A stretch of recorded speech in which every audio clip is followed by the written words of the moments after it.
요즘 생성형 인공지능 관심 없는 사람이 없죠. 그리고 모든 회사들이 여기에 관심을 갖고 투자하려고 난리고 치고 있습니다. 실제적으로 미국에서 이 생성형 AI를 주도하고 있는 오픈 AI, 마이크로소프트, 그리고 뭐 구글과 오픈 AI가 목숨을 걸고 경쟁하고 있죠. 여기에 페이스북까지, 또 요즘은 이제 애플도 준비하고 있다 그러거든요. 그렇게 큰 회사들이 이 생성형 인공지능 투자에 거의 목숨을 걸고 있습니다. 그렇다 보니까 전 세계 모든 기업들이 여기에 관심을 갖고 있죠. 그래서 오늘은 지난번에 그 50플러스라고 있습니다. 서울시에서 시니어들을 위한 교육기관들이죠. 아마 구청마다 다 있는데요. 그 50플러스에서 우리 시니어들 대상으로 65세 이상 시니어들을 대상으로 이 인공지능을 이해하는 한번 강의를 했습니다. 그래서 오늘은 우리 시니어들을 위해서 뭐 젊은 사람들은 들어도 되고요, 안 들어도 됩니다. 그렇지만 뭐 젊은 사람들도 잘 인공지능에 이해가 없는 사람들은 들어도 됩니다. 이제 시니어를 대상으로 하기 때문에 좀 쉽게 설명하려고 합니다. 특히 기술적인 것보다는 이 인공지능이, 특히 생성형 인공지능, 앞으로 10년, 20년 뭐 엄청나게 발전될 것 같은데 이것이 우리 삶을 어떻게 바꿀지를 설명하는 거니까 한번 관심 갖고 한번 생각해 봅시다. 그래서 오늘은 이제 생성형 AI를 중심으로요. 새로운 기술 현상이 나왔을 때 우리가 비즈니스적으로, 사업적으로 어떻게 해석하는지, 이것을 창작자들, 제작자들을 중심으로, 제작자들의 역할이 어떻게 될 건지를 중심으로 한번 설명하려고 합니다. 지금 인공지능이 어느 시대에 왔나, 지금 난리죠. 난리여서, 무엇이 생각나면은 이제 2010년인가 마크 안드레슨이라고 있습니다. 1995년인가 대학을 막 나왔을 때 넷스케이프라고, 옛날에 웹브라우저는 보통 넷스케이프였습니다. 넷스케이프, 모자이크 기반의 넷스케이프였는데요. 제가 처음 공부할 때도 넷스케이프 갖고 했는데 그 넷스케이프를 만들어서 공개한, 그 당시에는 이제 마이크로소프트의 익스플로러도 나오기 전이죠. 그러면서 이 넷스케이프 웹브라우저를 만들어서 기업 공개를 하면서 갑자기 부자가 됐거든요. 이때부터 벤처를 만들어서 기업 공개를 하면 떼부자가 되는구나, 이것을 느끼기 시작했죠. 그러면서 이 마크 앤드레슨도 이때 대학생을 막 졸업한 사람이 정말 부자가 됐죠. 그래서 이런 벤처를 만들어서, 젊은 사람들이 벤처를 만들어서 기업 공개를 해서 성공하는 순간을 넷스케이프 모먼트라고 합니다. 그러니까 넷스케이프 순간이다, 이렇게 얘기를 하는데, 이 마이크 앤드레슨이 2010년에, 그러니까 이제 2000년 들어와서 인터넷이 우리 삶을 지배하면서 막 소프트웨어가 우리 삶을 다 뒤집을 때 뭐라고 얘기하면, 소프트웨어가 세상을 다 먹을 것이다. The software is eating the world. 그렇게 얘기를 했는데, 2022년 11월에 오픈 AI가 챗GPT를, 생성형 AI 챗GPT를 발표했죠. 그러면서 빌 게이츠가 이 생성형 인공지능이 세상을 다 바꿀 것이다, 이렇게 얘기를 했어요. 그러니까 거의 마크 앤드레슨이 소프트웨어가 세상을 먹는다, 이거하고 견주는 예상입니다. 저도 같은 생각이고요. 실제적으로 지난 20년 동안은 구글이 인터넷을 지배하면서부터 그 뒤로 소셜미디어가 나오고 그러면서 소프트웨어가 우리 삶을 다 바꿔놨죠. 지금은 우리 65세가 넘는, 지금 제가 대상으로 하고 있는 시니어들도 대부분 스마트폰을 사용하고 있죠. 그죠? TV도 유튜브로 다 보시고요. 우리 삶이 완전히 바꿨어요. 그리고 카카오톡이, 여러분들이 전화를 하는 것보다 카카오톡으로 서로 소통하는 게 더 쉽고요. 얼마나 삶이 바뀌었습니까? 카카오톡이 없었으면 여러분들 아마 삶은 지금보다 더 훨씬 단조로웠을 거예요. 그리고 하루 종일 이 스마트폰만 보고 있잖아요. 스마트폰 중독인데요. 완전히 이 인터넷이 우리 삶을 지배하고 있는데, 이 생성형 인공지능이 나오면서 인공지능이 앞으로 우리 삶을 완전히 바꿀 것이다, 이거거든요. 이게 이제 빌 게이츠가 한 얘기입니다. 그래서 오늘은 이제 먼저 우리 시니어들이니까 인공지능이 무엇인지, 그 중에 머신러닝, 딥러닝, 생성형 인공지능이 뭔지, 이런 것들을 대략 살펴보고요. 이것이 어떤 의미인지 우리 삶에, 그리고 이것을 어떻게 접근하는지 한번 살펴보자고요. 인공지능은 인간의 뇌가 하는 일을, 그것을 쫓아하는 겁니다. 그러니까 우리 인간이 가장 잘하는 게 인지기능이라고 하잖아요. 무엇을 인식하고 그것을 생각하는, 그것을 수행하는 기계를 만드는 거예요. 이것을 쫓아하려고 그러는 아이디어는 1940년대부터 나왔어요. 그래서 쭉 아이디어를 이렇게 발전시켜 온 거죠. 단지 이제 2000년 넘어오면서 인터넷이 나오면서 데이터가 많아졌고요. 또 그 데이터를 분석할 수 있는 컴퓨터의 성능이 좋아졌고요. 그리고 그런 데이터를 처리할 수 있는 데이터 센터들도 발전이 많이 됐고요. 이렇게 하면서 인공지능이 최근에 와서 급속도로 발전하기 시작한 거죠. 그래서 인공지능은 전반적으로 제일 큰 범위인 인공지능은 지능적인 기계를 만드는 거예요. 이제 컴퓨터 기술이죠. 지능적인 기계를 만드는 거고요. 그래서 우리가 인간이 잘하는 인지하고 추리하고 배우고 또 문제를 푸는 그것을 수행하는 거거든요. 그것을 만드는 게 인공지능입니다. 그러니까 더 아주 큰 범위죠. 단순히 계산하는 거, 컴퓨터가 계산기잖아요. 계산하는 것을 벗어나서 인간이 하는 인지활동을 중심으로 하는 행동을 쫓아하는 게 인공지능입니다. 그래서 인공지능이 우리 삶을 지배한 건 무지 오래됐어요. 그 중에서 가장 광범위하게 지배한 게 구글의 검색 엔진입니다. 검색 엔진은 이게 페이지 랭커라고요. 알고리즘입니다. 이게 인공지능 알고리즘이에요. 그러니까 그전에는 야후가 유명했죠. 구글이 98년에 나왔고, 그러면서 2000년 넘으면서 하루아침에 잉크토미를 검색 엔진을 갖고 있는 야후가 망하기 시작했는데요. 야후는 잉크토미의 검색 엔진은 야후가 쓰고 있는 그 당시 잉크토미라고 합니다. 잉크토미 검색 엔진은 이 링크가 많은 것을 우선순위로 보여줬어요. 그런데 구글은 누가 찾잖아요. 이 무엇을 검색하면 이 사람이 왜 이걸 검색했는지를 분석해서 거기에 가장 맞는 것을 위로 비중을 따져서 위로 올려주는 거예요. 이것을 페이지 랭커라고 합니다. 이것이 우리 삶을 광범위하게 지배한 첫 번째 인공지능입니다. 그래서 인공지능은 이미 우리 삶을 정말 많이 지배하고 있다고 생각하시면 돼요. 우리가 인식을 못해서 그렇죠. 그 다음에 나온 게 이제 머신러닝, 기계학습이라는 겁니다. 그러니까 그 전에는 인공지능이 일일이 사람들이 컴퓨터 프로그래밍 하는 것이 지시를 했어야 됐어요.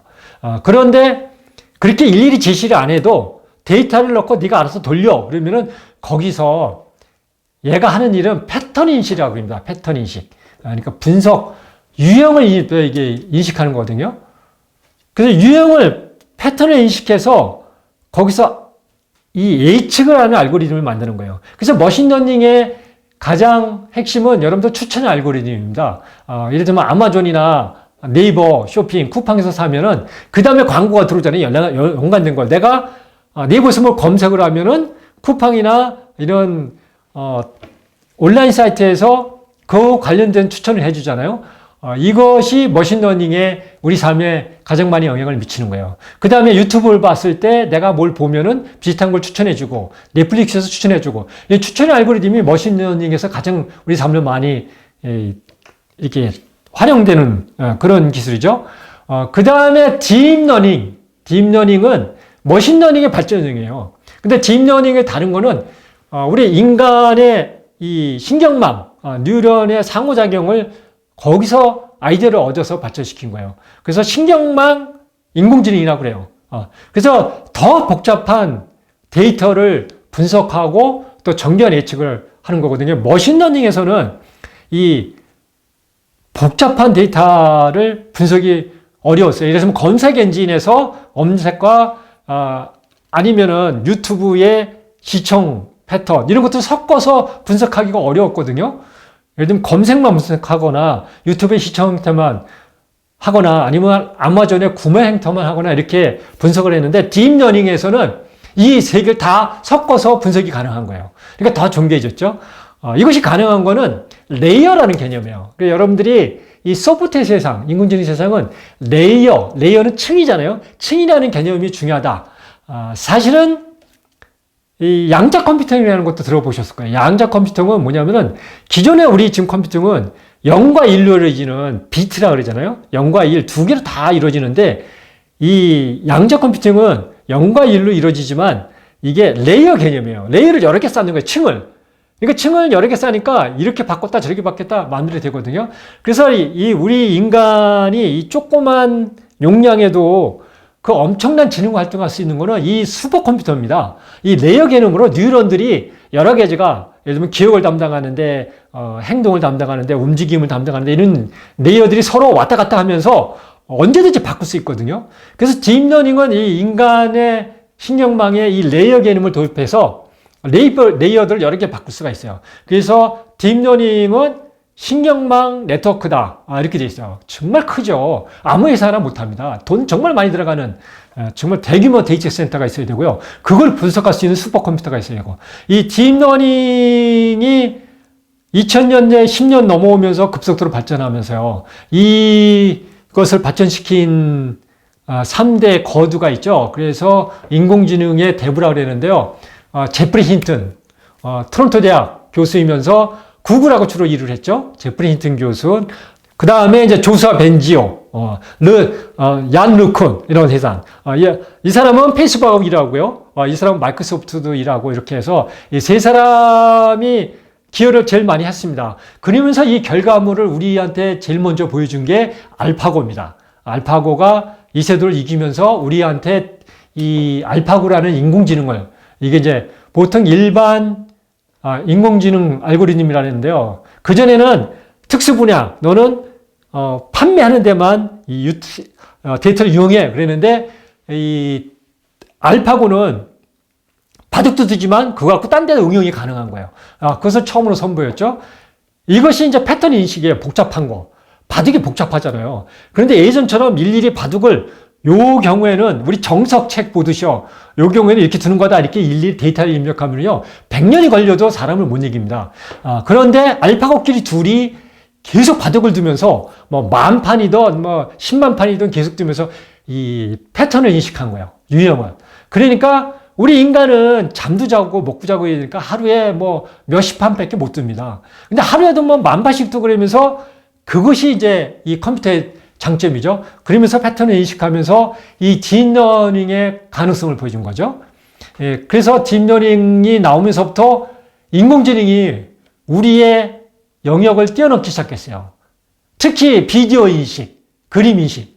예전에는 막 수만 단위의 복잡한 숫자 계산은 컴퓨터가 수초 만에 다 해냈는데, 가장 간단한, 인간은 가장 빨리 할 수 있는 고양이와 개 그림의 구분을 못했어요.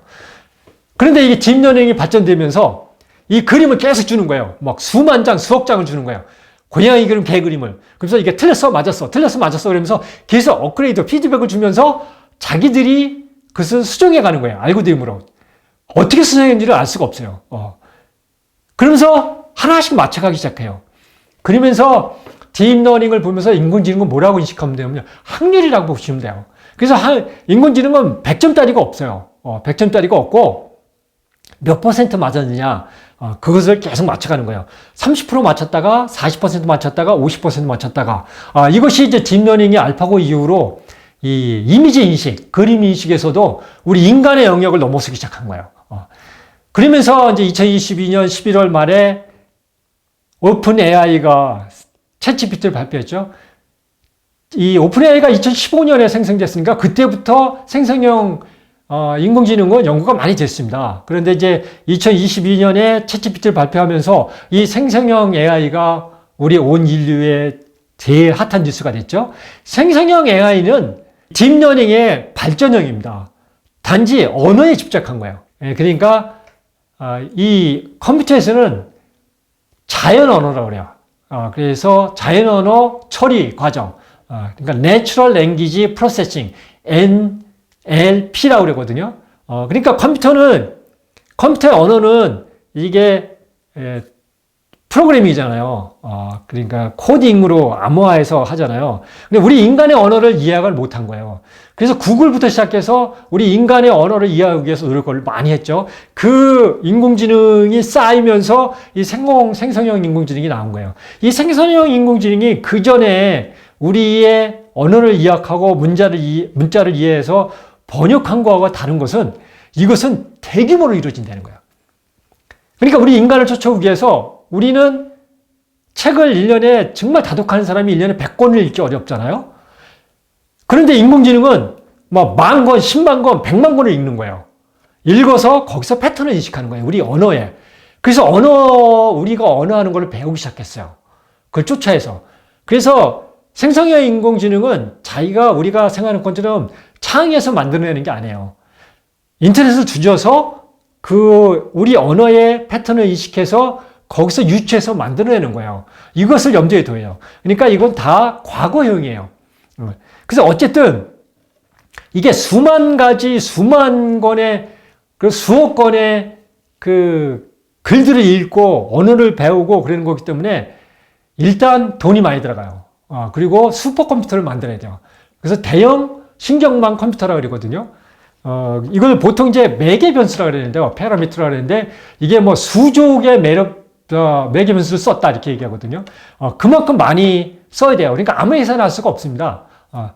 챗GPT도 오픈 AI도 이게 급속도로 발전할 수 있는 게 마이크로소프트가 10조 원이 넘는 돈을 투자했기 때문에 그런 거거든요. 구글은 매년 뭐 몇조 원씩 투자를 하고 있고요. 그러니까 이런 큰 회사들만 가능하거든요.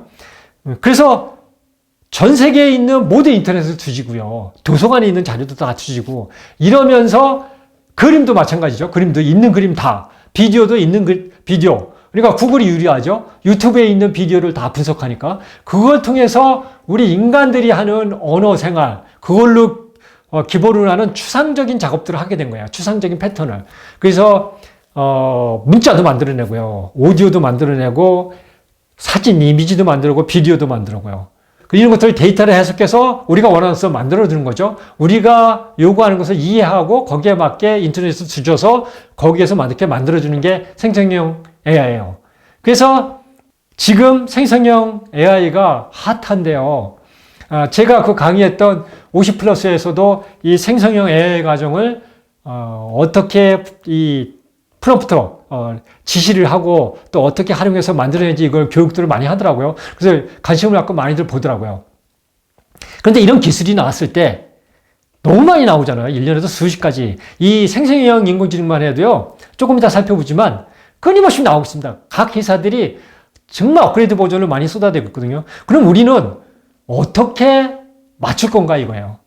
이것을 나오는 대로 쫓아갈 건가? 그럼 머리가 빠개집니다. 정말 뱁새가 황새 쫓아는 거죠. 그렇다고 무시하면은 너무 뒤쳐져서 바보가 됩니다. 우리요 인공지능은 아인슈타인 때보다 지금의 인간들이 지능이 몇 배 높습니다.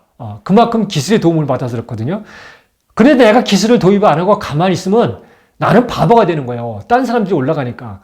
이렇게 되는 거거든요. 그래서 이것을 어떤 수준에서 파악할 거냐, 이것을 고민하는 거예요.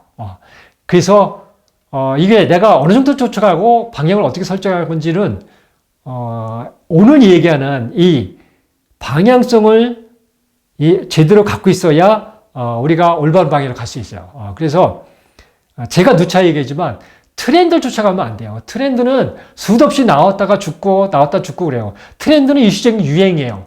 유행이거든요. 곧 사라져요. 언젠가는 유행이. 그죠? 메타버스. 그죠? 그 다음에 NFT 이런 거 정말 많이 유행이 됐죠? 한 2년 동안 날리고 온갖 투자했지만 지금은 아무도 관심이 없잖아요. 이게 트렌드예요. 이 트렌드가 되는 이유는 두 가지예요. 하나는 기술적으로 아직 충족을 못 시킨 거고요. 또 하나는 단순히 유행이에요. 사람들의 관심이 왔다가 금방 실증이 난 거고요. 그런데 우리는 이 트렌드에 춤추면 안 되고요. 너무 많이 왔다 갔다 하니까 너무 변화가 많잖아요. 패러다임 전환인지 아닌지로 봐야 돼요. 패러다임 전환은 이 기술이 우리 집단한테 다 퍼져서 우리 집단들이 생각하는 방식과 그 행동하는 유형이 달라지는 거예요. 그러니까 우리의 삶의 방식이 달라지는 거죠. 그래서 이 기술이 우리의 생각하는 방식과 삶의 방식을 바꿀 건가 안 바꿀 건가 이것으로 판단하는 거예요. 그럼 이게 패러다임 전환이 될 것이냐 아닌지를 어떻게 생각하냐 이거죠. 그게 참 어렵습니다. 왜 어렵냐면요. 조금 어려운 얘기. 이 하드웨어, 산업화 시대 하드웨어 세상과 우리 소프트웨어 세상이 지금의 소프트웨어 세상, 인공지능 세상이 다른 것은요. 이게 네트워크로 이루어졌잖아요. 그래서 이 이용자들의 노드의 상호작용에서 이루어져요. 그래서 무엇이 일어날지 우리가 알 수가 없어요. 그래서 어떤 기술이 쫙 가면서 이용자들의 호응을 얻어서 임계점을 통과했잖아요. 그러면 이게 양의 대모금이라 그래요. 이용자들이 긍정적으로 반응을 하는 거죠. 그러면 폭발을 해서 올라가요. 이 이용자들이 반응한다는 것은, 폭발해서 올라가는 것은 이용자들이 군집으로, 네트워크로 해서 군집이라 그래요. 클러스터. 군집으로 움직이기 때문에 이게 집단으로 들어왔다가 집단으로 빠져요. 그래, 음역의 대모금은 갑자기 이용자들한테 뭐가 문제가 생기는 거야. 이 서비스나 기술이 이용자들한테 뭔가 잘못된 게 인식이 되면 음역의 대모금이 돼요. 그러면은 예전처럼 조금씩 주는 게 아니라요. 집단으로, 클러스터, 이 집단으로 이탈을 해버려요. 그래서 그때는 소멸이 되는 거예요. 그런데 한 번 양의 대모금이 됐다가 올라가더라도요. 끊임없이 이용자는요, 이용하면서 행태가 바뀌어요. 이 요구 조건이 바뀌어요. 예전에 요만큼에 만족하다가 내가 자꾸 이용하면서 불만이 자꾸 생겨요. 그래서 끊임없이 업그레이드 하면서 이용자의 양의 대모금이 되지 않으면은 다시 이게 음의 대목이 되면서 올라가더라도 다시 소멸이 돼요. 그래서 소프트웨어 세상, 인공지능 세상은 끊임없이 업그레이드가 돼요. 개인이든 조직이든 서비스든 제품이든 끊임없이 업그레이드가 안 되는 것은 디지털 세상에서 존재할 수가 없어요. 그래서 어쨌든 이것은 이용자들이, 공급자가 만드는 게 아니라 이용자들이 만드는 세상이고 끊임없이 양의 대모금이 돼야 살아남는다. 문제는 이렇게 이용자들의 상호작용에서 임계점을 만들면 집단이 들어옴으로써 막 급격하게 상승하잖아요. 이걸 임계점이라 하는데 이게 언제 올지 몰라요. 왜냐하면 이 네트워크에 의해서 상호작용이 이루어지고 그러면서 비선형으로 이런 현상을 창발이라고 하잖아요. 이문에서 창발이라고 하는데 이게 언제 일어날지 모르니까 이용자들이 만들잖아요. 그래서 언제 일어날지 몰라요. 그래서 그것을 잠복기라고 해요. 이 잠복기가 지금 예를 들면 메타버스 같은 경우는 잠복기예요. 언제 터질지 몰라요. 양적 컴퓨팅, 그 다음에 블록체인 기술 이런 것들은 아직도 잠복기예요. 언제 터질지 몰라요. 그런데 생성형 AI가 잠복기냐 아니냐를 판단하잖아요. 잠복기를 지났느냐 안 지났느냐, 이 임계점이냐 아니냐를 판단하는 것이 우리 삶의 방향을 설정하고 유리한 고지를 점령하는데 아주 중요합니다. 그럼 이 잠복기가 끝나느냐 아니냐를 어떻게 보냐 이거죠. 이 잠복기에 있을 때는요, 마치 빙상 같아요. 우리 위에서 보이는 것은요, 요만큼밖에 안 보여요. 그런데 그 밑에는 이만큼 큰지 조그만지 알 수가 없어요. 그 밑에 있는 게 이용자 가치거든요. 이용자 가치를 판단하는 거예요. 이게 이용자 가치로서 확장성이 있는지, 계속 커질 수가 있는지, 아니면 단순히 한 번 이용하고 말 건지. 한 번 이용하고 마는 게 트렌드입니다. 한 번 이용하고 만드는 건 업그레이드가 안 된다는 얘기예요. 그죠? 그래서 이것을 생각할 때, 이용 가치가 점점 업그레이드되고 커진다는 것은 이 수학적으로 완전히 다른 의미를 갖고요.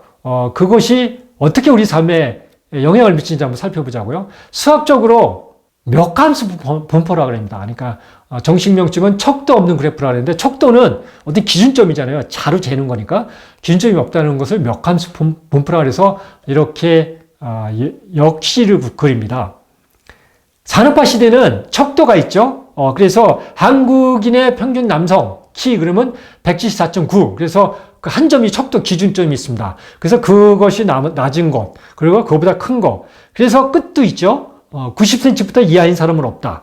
그다음에 예를 들면 2m 30을 넘는 사람은 없다. 이게 끝이 있어요. 그래서 종횡곡선을 그리잖아요. 그런데 디지털 세상은 이 멱함수 분포라고 해요. 뭐냐면은 쉽게 얘기하면은 유튜브나 이렇게 수억 명의 구독자를 갖고 있는, 뷰를 기록하는 소수의 유튜버가 있고요. 한 명밖에 구독자가 없는 한두 명도 있고요. 이렇게 꼬리를 길게 해서 보통 롱테일 마켓이라도 기르고 있거든요. 그러니까 중간 척도, 중간점이 없는 거예요. 이걸 멱함수 분포라 해요. 이것을 염두에 둬야 됩니다. 디지털 세상, 인터넷 세상은 중간 영역이 없다. 중간 영역이 없으니까 정말 우리 삶을 바꿔놓습니다. 그러니까 사실 중간 유통자가 다 없어졌죠. 그리고 지금 사실은 미국도 1인당 국민소득이 8만 달러를 넘어섰고요. 우리도 곧 4만 달러를 넘어서요. 그런데 점점 살기 어렵다 그러죠? 왜 그러면 중산층이 없어지는 거예요. 미국도 중산층이 없어지고요. 한국도 중산층이 없어져요. 업자들도 마찬가지예요. 쿠팡, 그죠? 마켓컬리 거의 독점을 하는데 중간 영역이 다 없어졌죠? 뭐 티몬이라든가 뭐 인터파크라든가 예전에 잘 나갔던 온라인 업체들이 다 없어졌습니다. 중간 영역이 없어져요. 아예 당근마켓처럼 1대1 거래하는 거 이런 것들이 오히려 커지고 있고요. 롯데나 신세계가 쿠팡에 맞서서 롯데온이나 쓱을 하고 있지만 제가 보기엔 이 롯데온이나 쓱은 중간 영역에 맞춰진 것 같아요. 그러니까 쿠팡한테 뒤지는 것 같아요. 그래서 중간 영역이 없다. 이것은 생성형 AI가 우리 창작자들한테 제작자들한테 어떤 영향을 미치는지에 또 중요한 역할을 합니다.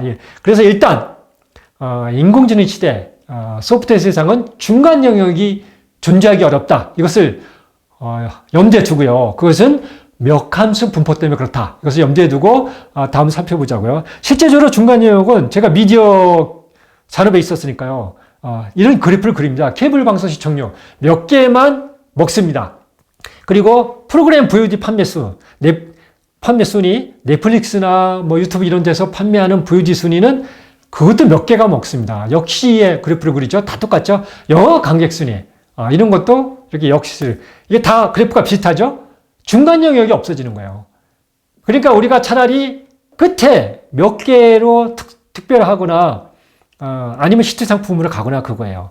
실제적으로 유튜브도요. 미스터비스트, 세계 최고의 유튜버 미스터비스트 같은 경우는요. 1년 매출이 7천억에서 1조 원이 됩니다.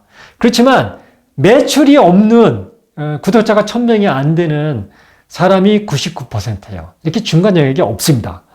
그래서 실제적으로 우리 삶에 가장 많은 영향을 미치는 것은 중간 영역이 없어진다. 이것을 머리에 두는 거예요.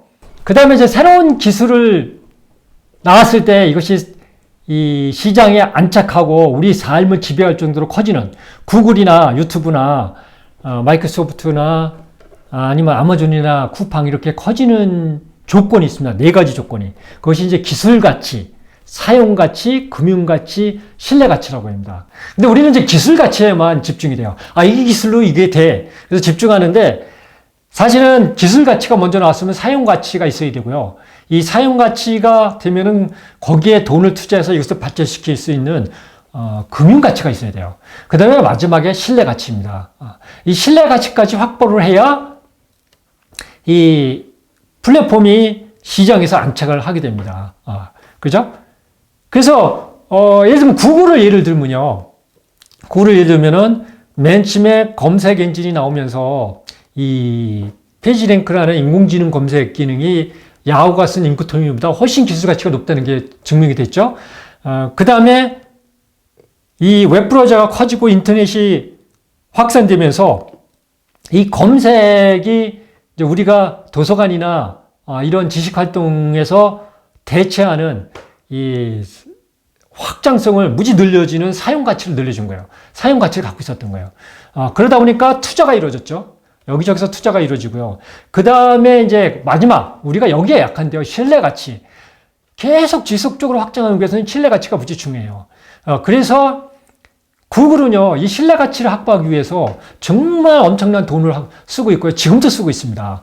그래서 사실은 구글의 검색 인공지능은요. 이 신뢰 가치 확보에 정말 많은 투자를 하는 거예요. 지금도 투자를 하고 1년에 수조 원씩 투자해요. 그래서 구글을 보시면요, 뭐 음란 사이트라든가 뭐 이렇게 불량 콘텐츠가 쉽게 건색이 안 돼요. 이것을 다 하거든요. 마찬가지로 유튜브도 마찬가지죠. 유튜브도 이런 불량 콘텐츠는 많은데 페이스북도 마찬가지고 유튜브도 마찬가지고요. 여기에서 아직 신뢰 가치에서 아직도 흠이 있는 게 있어요. 그게 뭐냐면 편견이거나 가짜 뉴스. 이런 바이어스와 가짜 뉴스를 아직도 해결을 못하고 있죠. 이것을 해결을 못하면 그 문제가 되는 거예요. 이 신뢰 가치의 틈바구니를 생성형 AI가 파고든 거예요. 챗GPT가. 그런데 챗GPT도 아직 신뢰 가치를 확보를 못했죠. 왜냐면 챗GPT가 인터넷 검색을 통해서 만들어내는 이 정보의 신뢰성은 전문가들은 아직 80%밖에 인정을 안 하는 것 같아요. 마찬가지로 비디오, 뭐 사진 이런 걸 만들어줘도 완벽하지가 않죠. 이 신뢰 가치는 끊임없이 노력을 해서 100% 확보할 수가 없습니다. 왜냐하면 신뢰 가치가 새로운 게 계속 나와요. 그거를 계속 맞춰가야 되거든요. 그래서 기술 가치, 사용 가치, 금융 가치, 신뢰 가치가 있어야 된다. 이것을 염두에 두고요. 일단 사용 가치에서 이 점점 더 이 기술 가치와 사용 가치는 바뀌어요. 이게 그때 시대 이용자가 이용하는 것에 따라서 그 전에는 불과 10년 전까지만 해도 주로 실행하는 거였어요. 실행을 초기 소프트웨어 세상, 인터넷 세상은 주로 실행하는 거였죠. 우리가 인간이 하는 대신하기 위해서 단순 반복적인 작업들을 인공지능이 대신해주고 이렇게 실행하는 거였는데 이것이 이제 딥러닝이 나오면서 시작하면서 2020년을 넘으면서 본격적으로 인간이 하는 생각하기, 창작하기, 결정하기 이 영역을 파고들기 시작한 거예요. 그러니까 우리 삶이 완전히 바뀌기 시작하는 거죠. 그러니까 기술 가치가 여기에 대한 기술 가치가 확보되면서 사용 가치도 생각하고 창작하고 결정하는 이 영역의 사용 가치가 돼야 되는 거예요. 생성형 AI는 여기에를 파고드는 거니까 일단 기술 가치와 사용 가치를 확보하기 시작했어요. 그래서 보면은 1억 명에 도달하는 시간이 인스타그램이 2.5년 걸렸거든요. 그리고 틱톡이 9개월 걸렸는데 챗GPT는 2개월 만에 1억 명을 돌파했어요. 그러니까 이제 기술 가치에 의해서 사용 가치가 늘어나기 시작하는 거죠. 사람들이 인정하기 시작하는 거예요. 인정하기 시작하는 거죠. 그러면서 투자 가치, 금융 가치가 늘어나야 되잖아요. 그러니까 오픈AI는 2015년에 샘 알트먼, 그리고 테슬라의 일론 머스크, 그렉 브라만 이런 사람들이 1조 원의 투자를 받아서 아마 일론 머스크가 제일 많이 투자한 것 같아요. 그래서 인류학의 이론 방향으로 인공지능을 개발하자. 그래서 만든 회사, 비영리 회사입니다. 오픈AI는. 그러다가 보니까 이 금융 가치가 중요한 거예요. 돈이 투자가 안 되면 발전이 안 되는 거예요. 그래서 2019년인가 18년에 오픈AI LP라는 걸 만듭니다. 자회사예요. 영리 활동하는 자회사. 물론 캡이라고 그러거든요. 모자를 씌운다 그래서 50배 이상을 이익을 못 보게 만들긴 했습니다. 여기에 마이크로소프트가 1조 원을 투자합니다. 투자하면서 본격적으로 개발이 되기 시작해요. 이 마이크로소프트가 1조를 투자하면서 금융 가치를 갖게 됐죠. 그러면서 2022년 11월에 챗GPT를 내기 시작한 거예요. 그 당시에 챗GPT는 아주 초보 수준이에요. 근데 이것이 2달 만에 1억 명의 이용자를 얻었잖아요. 그러니까 투자 가치가 생긴 거예요. 투자 가치가 생기니까 2023년 1월 2달 만에 마이크로소프트가 10조 원을 투자하겠다고 그래요. 그러니까 금융 가치를 완전히 확보하기 시작했죠. 그러다 보니까 구글도 안 나왔을 수가 없죠. 왜 안 나왔을 수가 없냐면 검색시장 점유율이 구글이 93%예요. 그러니까 마이크로소프트의 비잉은 3%밖에 안 돼요. 그러니까 마이크로소프트가 이렇게 돈을 생성형 AI에 투자한 것은 이 구글을 쫓아갈 수가 없는 거예요. 그래서 이 비잉의 검색에 생성형 AI를 넣으면은 게임의 장이 바뀌지 않을까. 이것이 마이크로소프트가 노리는 거예요. 그럼 구글도 안 나왔을 수가 없죠. 그러니까 양쪽 회사들이 투자를 하기 시작한 거예요. 그러면서 구글은 이제 2024년 2월, 그전에는 람다라고 그랬는데요. 그래서 이제 바드라는 챗GPT 대응 서비스를 냈는데 엉망이었죠. 그래서 비판을 많이 받았어요. 이게 이제 구글이 기술이 떨어져서가 아니라 구글은 기존의 검색 광고 시장이 수입의 주력이기 때문에 이 카니발라이제이션이라고 하거든요. 이것을 잡아먹지 않기 위해서 기술을 조금씩 푸는 거예요. 그래서 이걸 먹으니까 2024년 작년 5월에 팜2라는 걸 내놔요. 그것도 욕을 먹었어요. 너무 엉망이다. 챗GPT에 게임이 안 된다. 그러니까 제머나이라는 프로젝트를 발표를 해요. 가을에 할 거다. 그러면서 10월에 제머나이를 발표하죠.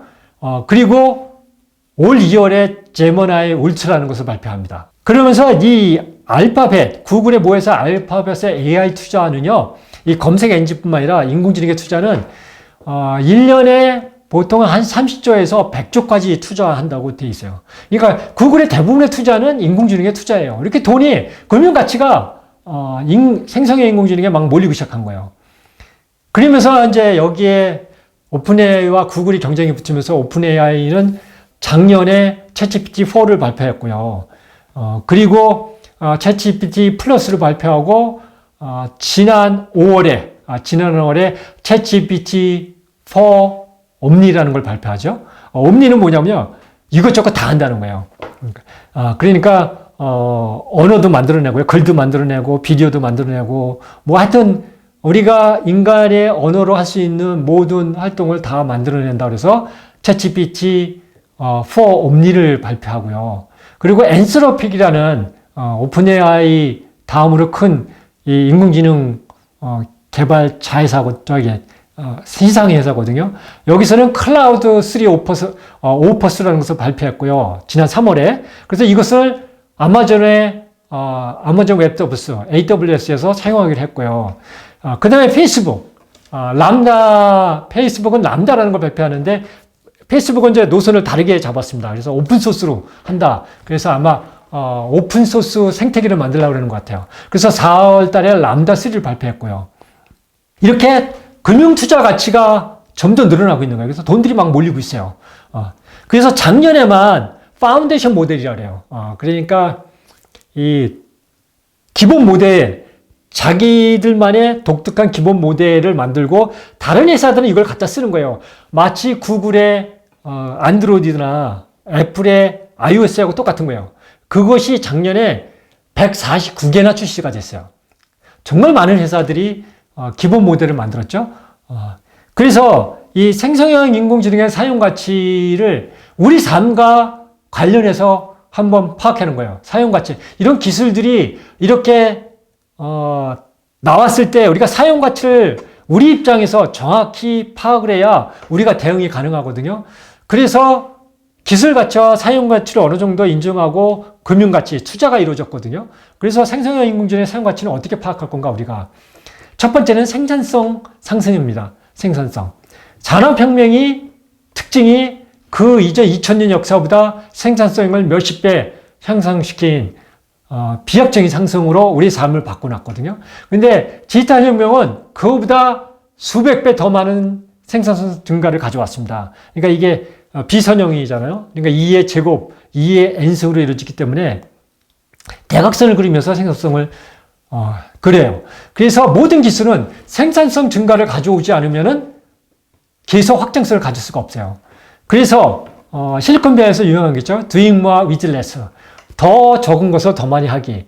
그래서 예전에는 더 적은 것으로는 필수고 더 많이 하는 것이 권장이다 그랬는데 지금은 다 필수가 되고 있어요. Doing more with less예요. 그러니까 더 적은 것으로 더 많이 할 수 있는 영역을 만들어내야 시장에서 계속 갈 수 있거든요. 그래서 이 생성형 인공지능은 일단 생산성을 어떻게 올려줘야 되는지를 파악하는데 이것이 어느 쪽에 생산성을 올려주냐죠. 이것을 파악하는 것을 제가 만든 엔트로피 개념이에요. 이 비즈니스가 어느 부분에 들어가야 되는지, 엔트로피가 원래 이제 물리학의 일로 전환되지 않는 유용한 에너지를 얘기하잖아요. 연력학 이 법칙에 나오는. 그런데 이게 이제 사회와 과학에 들어오면서 무질서들을 파악해요. 그래서 디지털 세상에서는 이용자가 이용할 수 있는데 이용할수록 불편하거나 부족함이 쌓이는 거예요. 예를 들면은 3G가 새로운 기술이 나왔어요. 그러면 인터넷에서 막 동영상들하고 무거운 파일들이 올라가잖아요. 그럼 처음에는 3G가 나오는데도 이용자는 편한 거야. 너무 좋은 거야. 2G에 비해서 너무 빠르고. 근데 계속 3G로 사용하다 보면은 여기에 인터넷에 무거운 파일들이 왔다 가니까 이거 자꾸 느려지는 거예요. 그럼 불편해져요. 이것을 엔트로피가 쌓인다 그래요. 그래서 4G가 나오잖아요. 근데 4G도 자꾸 사용하다 보면은 또 불편해져. 데이터 이 소통량이 많아지니까. 그러니까 5G가 나오고 이렇게 되는 거예요. 이렇게 되는 거거든요. 이것을 엔트로피 개념이에요. 고급 불편점하고 다른 것은 고기의 불편점은 지금 서비스가 되는 거고요. 공급자와 소비자가 다 인식하고 있어요. 근데 공급자가 풀어주지 않는 거예요. 근데 엔트로피는 인식을 못하거나 기술적으로 해결이 불가능한 거예요. 이 엔트로피가 쌓이는 곳에 기술적인 한계가 있거든요. 거기에 비즈니스 기회가 있는 거예요. 그래서 엔트로피가 증가할 때 가치가 닫힌다라고요. 거기에 새로운 비즈니스 모델이 있고요. 새로운 비즈니스가 시장에 나왔어도요. 비즈니스가 모델이 나왔어도 엔트로피가 계속 쌓여요. 사용하면서 이용자가 사용하면서 계속 쌓인다 그랬잖아요. 그래서 그것을 그럴 때 가치가 다시 닫히고요. 그 가치가 닫힌 것을 풀어줄 때 업그레이드라는 거예요. 그래서 엔트로피가 쌓일 때 새로운 비즈니스 모델이 나오고요. 새로운 비즈니스 모델을 우리가 이용자한테 제공하더라도 이용자가 사용하면서 계속 엔트로피가 증가하기 때문에 그걸 풀어주는 것을 업그레이드다. 이것을 염두에 두고요. 그럼 생성형 인공지능은 우리 창작자, 제조자한테 어떤 엔트로피를 해결할까요? 첫 번째가 생산성 향상이라고 했잖아요. 그것은 창작을 위한 단순 작업이에요. 특히 검색. 저도 이제 3권의 책을 쓰고 여러 가지 글을 쓰지만 위키피디아, 영문판 위키피디아를 많이 이용합니다. 이 구글의 검색이 시간이 너무 들어가요. 그리고 정말 단순 작업이거든요. 이것을 그나마 효율화시킨 게 위키피디아잖아요. 근데 위키피디아도 일일이 다 읽어야 되고요. 많이 찾아야 돼요. 이 단순 작업에, 창작 작업에 무지 많은 역량이 들어가요. 여기 엔트로피가 쌓이는 거잖아요. 이거 누가 대신하면 안 될까? 그래서 예술가들의 이 도움, 학교에서는 이제 교수 연구자들의 조교, 이런 것들이 생기는 게 이것을 해결해 주는 거잖아요. 이것을 생성형 AI가 해주는 거예요. 창작 단순 작업. 이것을 대신해 주는 거예요. 특히 자료를 찾는 거. 창작 작업을 할 때 글을 쓰거나 아니면 기자가 리포트를 쓰거나 아니면 금융분석가가 분석을 하거나 했을 때 자료를 분석해 주는 거예요. 이 단순 작업을 생성형 AI가 해줘요. 그러니까 생산성을 수도 없이 늘려주는 거죠. 예전에는 열흘을 했던 것을 1시간 만에 할 수 있는 거예요. 이게 생산성을 높여주는 거고요. 두 번째는 사용자 범위 확장이에요. 사용자 범위 확장이 뭐냐면은 예를 들면 이거예요. 어도비라고 있습니다. 포토샵. 그림 이렇게 편집하는 어도비에서도 인공지능을 내놓습니다. 파이어플라이라고요. 번개 반딧불이죠. 파이어플라이라고. 예를 들면 이겁니다. 이런 그림이 있어요. 그러면은 예전에는 이 디지털 디자인 하시는 분들, 컴퓨터 그래픽 하시는 분들이 이것을 16대 9로 전체 방 분위기를 만들고 싶다 그러면 일일이 다 그래픽으로 만들어서 확장을 했습니다. 그래서 이게 그림 확장이라는데요. 그림 확장은 전체 방으로 확대해줘. 그러면 몇 초 만에 이렇게 확대를 해주는 거예요. 그리고 그것이 그림 확장이죠. 이렇게 나비가 있었는데 이것을 전체 나무로 보여줘. 그러면 이렇게 보여주고 확장해주는 그림 확장이라고 합니다. 그죠? 그리고 그림 합성이라고 합니다. 양쪽에 로봇 기타리스트가 있어요. 그러면 두 사람을 합쳐서 한 골목에서 만들어줄래? 그래서 여기다가 프롬프트를 넣으면요 이렇게 만들어주는 거예요. 근데 중간에가 빈다. 거기 로봇 드러머 좀 넣어줘. 그러면 몇 초 만에 이렇게 로봇 드러머를 넣어주는 거예요. 이 작업들을 예전에는 단순 작업이죠. 단순 작업인데 컴퓨터 그래픽을 전공한 디지털 디자이너들이죠.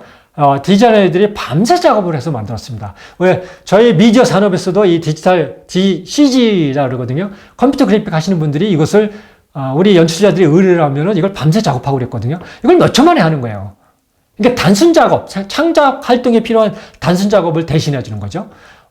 예를 들면 동영상도 오픈 AI가 소라라는 것을 발표했습니다. 올 초에. 그래서 이 프롬프트를 이런 식으로 넣습니다. 이게 패션스러운 여성이 도쿄 거리를 걷고 있는데 비가 내려서 주위에 네온 사인들이 비치고 있다. 그리고 블랙 가죽 재킷, 검은 가죽 재킷을 입고 그 다음에 빨간색 롱드레스를 입고 그 다음에 검은색 부츠를 신었다. 그리고 검은색 지갑을 들고 있다. 그리고 선글라스를 끼고 있고 빨간 립스틱을 칠하고 있다. 그리고 자신있게 걸고 있고 자연스럽게 걸고 있다.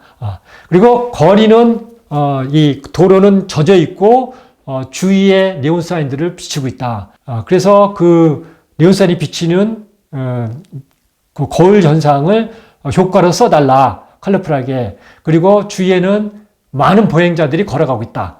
이것을 만들어 달라. 그러니까 동영상으로 이렇게 짧지만 몇 초 안 되지만 만들어줍니다.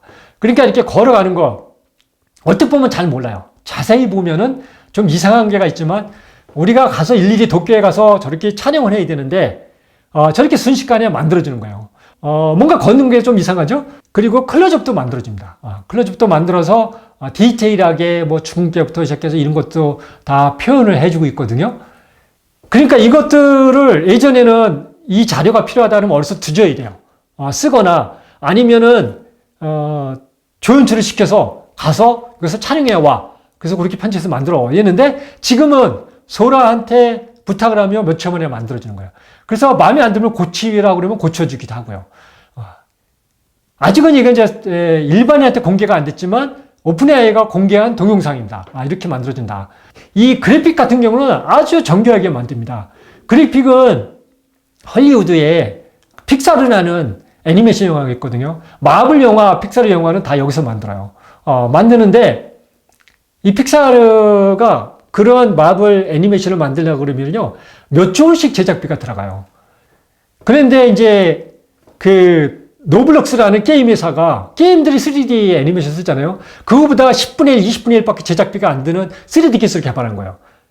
그래서 언리얼이라는 기술을 개발하거든요. 이것을 픽사르가 그 기술을 갖다 씁니다. 그래서 비용이 떨어지죠. 이건 더 비용을 떨어뜨리는 거예요. 그래서 이렇게 생산성이 단순 작업을 도입하면서 생산성을 증가시키고요.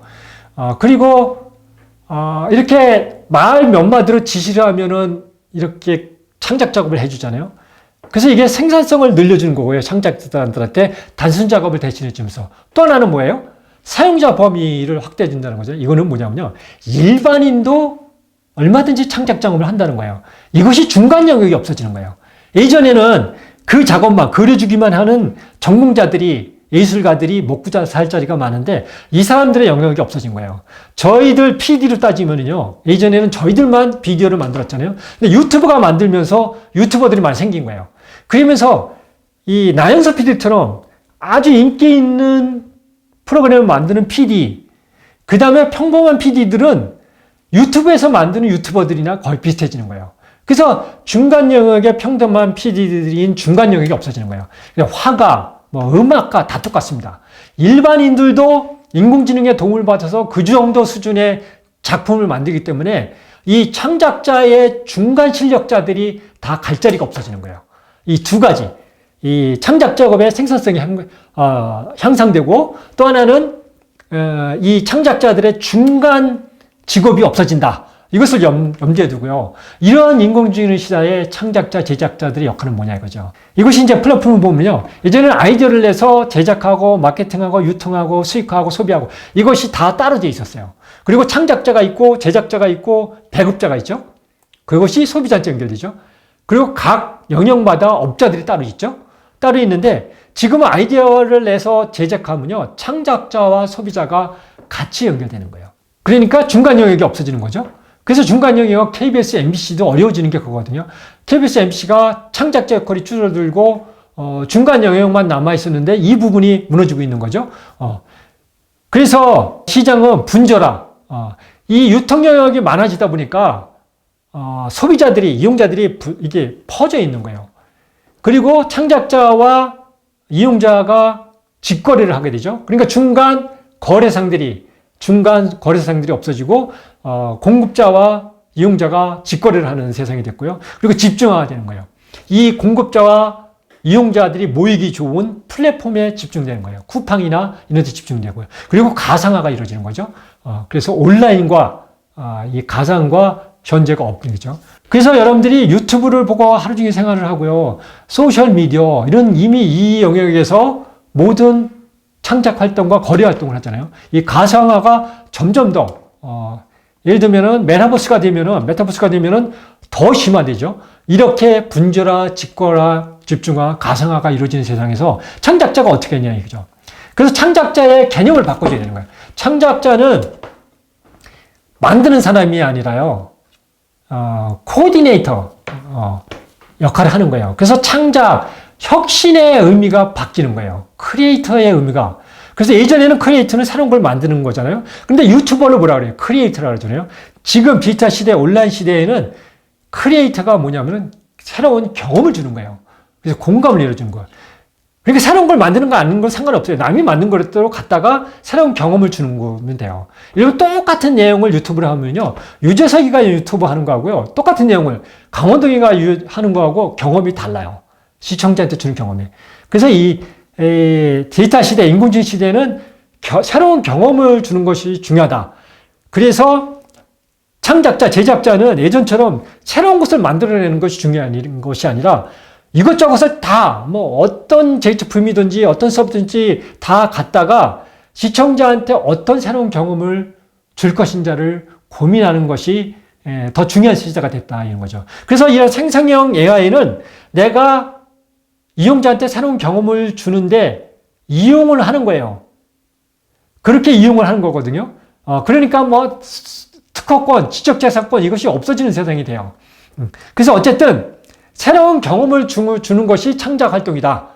그렇기 때문에 중간 영역이 없어지고 내가 활동할 수 있는 영역이 많아지고 일반인들도 어느 정도 수준의 창작 활동할 수 있기 때문에 이들을 연결해서 어떻게 하면은 더 큰 경험을 주는 그런 활동으로 갈 건지를 제작자, 창작자들이 그런 코디네이터 역할로 바뀐다.